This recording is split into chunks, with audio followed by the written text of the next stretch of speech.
So quite naturally, after you come up with an idea for a business, the next phase is to do the research.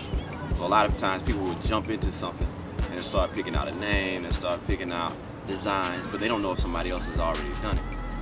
And also they don't know what it's going to take to actually get the company started. So the next thing we started was the research. First thing I want to know was anybody else in the market in this price range doing what I was attempting to do? And also, even if they were, was there an opportunity for me to do it better? So that being said, I began to research companies in that price range. I began to find out who had the largest market share. I began to find out what type of distribution they had, where were they sold, what were some brands doing in that category. Even if they weren't watch companies, what were some brands doing that were still in that same price range? How were they marketing their product?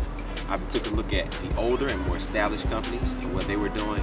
Then I also took a look at the new companies, startup companies that were making a lot of noise, that were gaining a lot of traction. And I used those as a guide and kind of a tool to follow them. And so also in your research, one of the most important things is how much is it going to cost?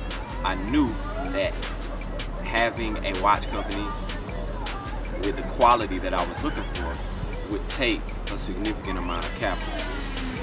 So that being said, I began to research watch manufacturers, and I began to see how their process worked, how that worked in terms of ordering from them, their minimum order quantity, what's the typical order that they service, and to see how I can make myself a viable business in their eyes so that they would be willing to communicate with me.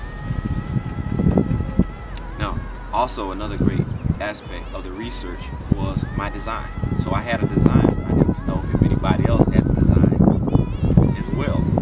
So I began to sketch out the designs of the watches that I wanted, and I came upon the one that I felt like would really be a staple piece for the company, which eventually became the Whirly chronograph.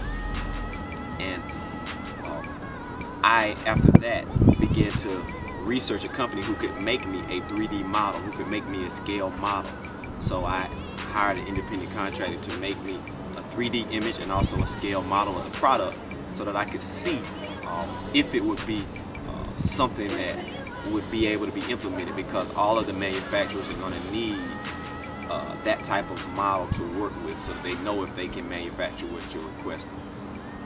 And so that being said, once we came up with a 3D image, a 3D model, I began to send that to manufacturers and see, hey, is your company capable of producing the product that I want, and also the quality of product that I want as well for the watch that we're trying to manufacture.